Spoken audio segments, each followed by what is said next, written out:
자, 다섯 번째 썰 한번 가보도록 하겠습니다. 댓글 컨텐츠고 영상 제목 양질의 입자는 더 줄고 있고 최저시급 4시간짜리 일도 경쟁률은 엄청 높습니다. 이젠 눈이 높아서의 문제가 아니고 진짜 일자리가 없습니다.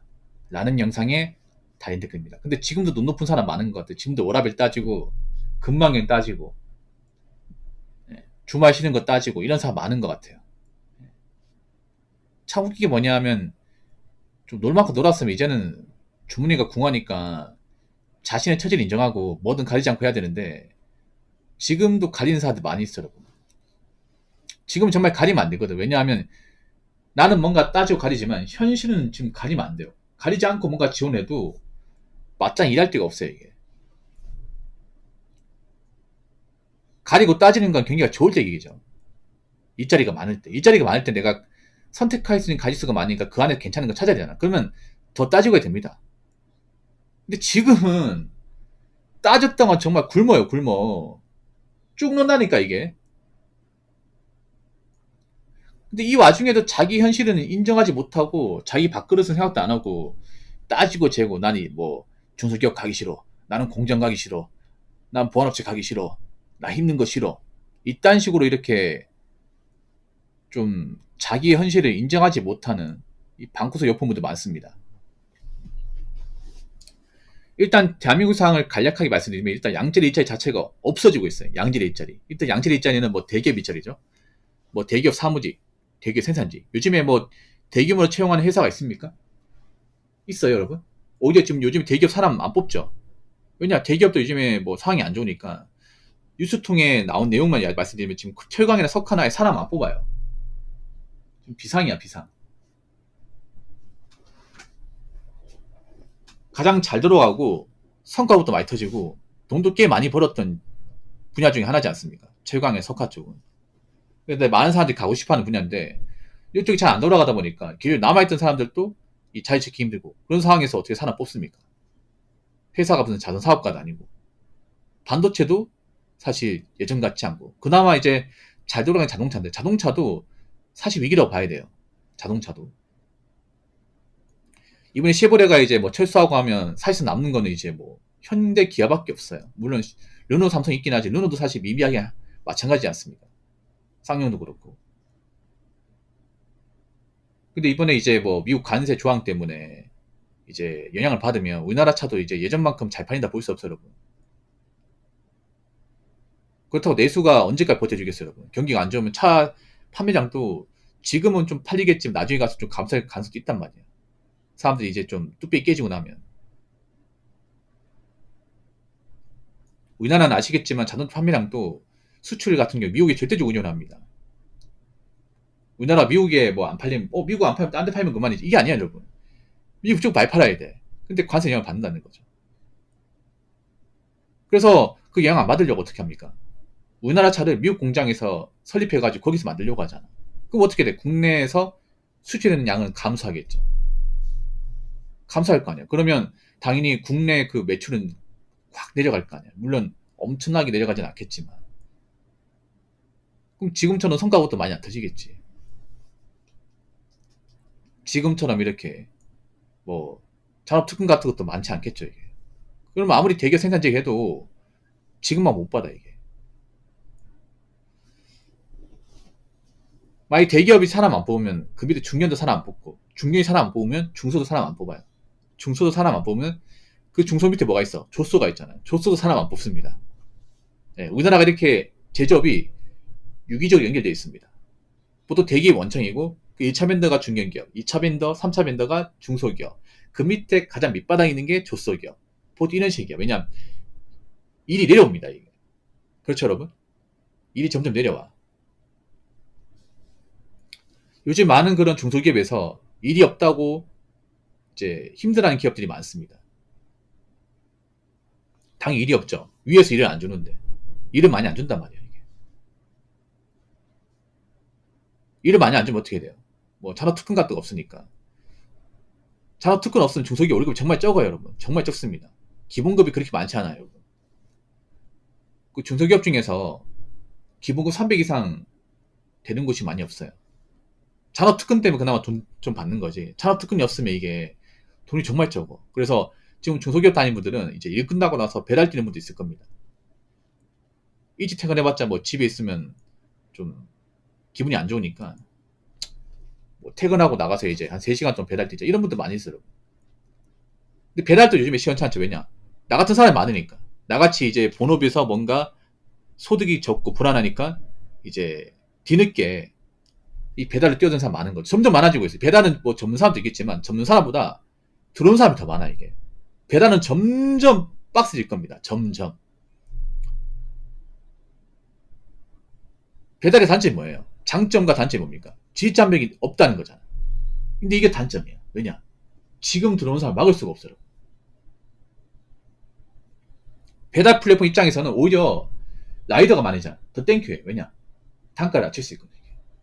경쟁이 많이 붙으면 단가 내려가요. 그렇지 않습니까?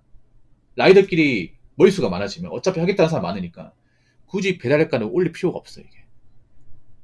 배달권 한정적이잖아요.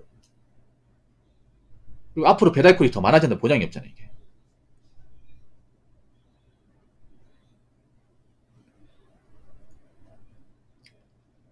그래서 앞으로 제가 봤을 때는 좋은 일자리는 웬만하면 기대하기 힘들 겁니다.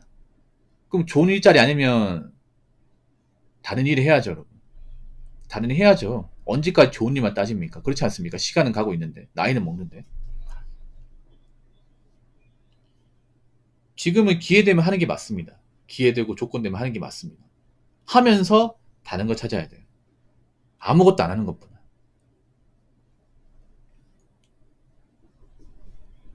그리고 요즘에는 단수 물류 일자리도 많이 없어요. 물류 일자리 하려는 사람들 많잖아.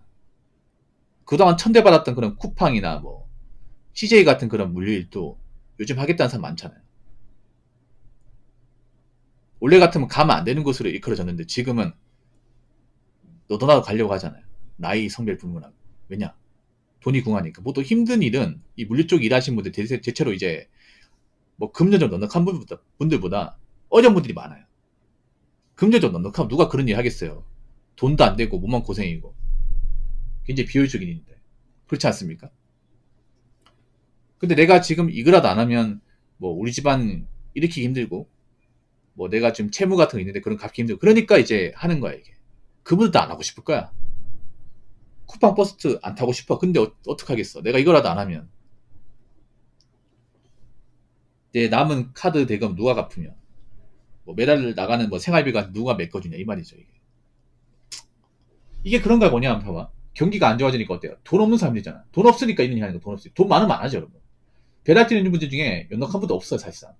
다 힘든 분들이야. 채무 많고 여러 가지 어떤 각가지 어떤 사연이 있고 어려운 분들 많아. 근데 그 어려운 분들이 더 몰리는 거야 이게. 더 몰리는 거야. 기존에 있었지만 더 몰리는 거야. 쿠팡도 그래. 쿠팡도 뭐 빚 있다거나 아니면 이제 나이 먹고 일을 못 구하는 분들. 그런 분들이 이제 하던 일자리인데 점점 가면 갈수록 그런 사람이 늘어나는 거야 이게. 그러면 자꾸 돈 없는 사람끼리 경쟁을 해야 돼 이게. 이 돈이 없게 되면 이런 일이 발생하는 거예요. 자 댓글 한번 읽어보도록 하겠습니다. 공감합니다. 특히 파트타임 4시간에서 10시간 알바 자리 또 한 달 전만 해도 하루 나가고 하루 빠지고 그 다음날 나가도 가능했지만 오히려 요즘은 미리 며칠 시청해도 하루 정도는 펑크 맞는 거 보고 정말 깜짝 놀랐습니다 라고 적어줬습니다. 이분 나이 먹고 이제 물릴만 하신 분이거든요. 이분도 좀 요즘에 많이 힘드신 것 같네요. 이분도 이렇게 경제적으로 그렇게 넉넉하지 못한 분 같은데 이분도 물류를 꾸준히 하게 돼. 물류의 장점이 뭔지, 장점이나 단점이 뭔지 아세요? 장점은 뭐 나이 먹어도 이제 일을 구할 수 있다는 건. 단점 뭐냐? 정규직이 없어요. 정규직이. 쿠팡이나 이런 물류 쪽 일이 단점이 뭐냐 하면 급할 때 할 수 있어요. 전천후로. 그리고 돈이 급한 사람 할 수밖에 없어요. 일당제거든요. 일당제. 근데 일당제에는 돈이 모이지가 않습니다. 그러니까 돈이 급한 사람한테 할 수밖에 없는 게 일당제. 왜냐? 그 사람 돈이 바로 있어야 되거든. 쓸 데가 있단 말이야. 그럼 어떻게 해야 돼? 일을 하고 바로 다음날 돈이 들어와야 돼요. 그런 분들이 하기 적합한 일이 이런 물류 쪽 일이에요. 일당이. 근데 문제는 이런 일당이는 정규직이 아니에요. 내가 오늘 일했다고 내일도 일을 기다릴 수가 없어. 이분도 그런 거야. 오늘 일했으면 내일도 일하고 싶고 계속 쭉 고정적으로 일하고 싶은데 이분이 원하는 그런 거예요. 뭐 돈을 많이 받고 이걸 떠나가지고 그냥 이런 일을 그냥 이제 한 분야에서 고정적으로 꾸준하게 일하고 싶다. 꾸준하게 일해서 월급을 받고 싶다. 아마 이걸 원할 거예요. 그래야 좀 목돈 받으면서 이 돈 이제 관리해서 뭐 돈도 모으고 어떻게 좀 안정적으로 살고 싶다. 뭐 큰 돈이 아니라 하더라도 그걸 원하는데 문제는 그렇게 안 해준다는 거지. 이 물리 쪽 일이 단점이 그겁니다. 자꾸 이제 하루 주기로 사람 뽑아야 이게 랜덤으로 가차 돌리듯이. 그러다 보니까 오늘 일했다고 내일 신청하는데 안 될 수 있는 거고. 그리고 뭐 다음날 일해도 다다음날 안 될 수 있는 거고. 이런 게 힘든 거죠 이게. 근데 이런 일을 하는 분들은 좀 돈이 궁하고 내가 지금 형편이야. 안 좋은 사람들. 그러다 보니까 하루 일하는 게 정말 간절히 어떻게 보면 우리가 어떻게 생각할지 모르겠지만 이분도 그런 거야. 아 그냥 이번 주 좀 이렇게 신청하면 다 받아주면 안 되겠냐 이거죠 이게. 예. 뭐 하루 일하고 다음날 쉬어도 아 뭐 그래 뭐 하루 뭐 일 안 한다고 해서 뭐 어떻게 되겠냐 이러면 좋겠지만 그게 아니라는 거죠. 아 오늘 하루 공치네. 아 어떡하지? 오늘 어떻게 일을 해야 되는데 이번 달에 공치는 날이 많네. 일해봤자 돈 얼마 안 되잖아. 이걸 어떻게 버텨? 이런 걱정을 하는 거죠. 그래서 항상 중요한 게 나이 먹고 돈이 없으면 안 돼. 그리고 나이 먹고 웬만하면 한 직장에 오래 붙어서 살아남아야 된다. 나이 먹고 나가봤자 이런 힘든 일을 전전할 수밖에 없다. 현실은 냉정하다. 이 말씀을 드리고 싶습니다. 아시겠죠? 자, 이상으로 5번째 썰 마치도록 하겠습니다.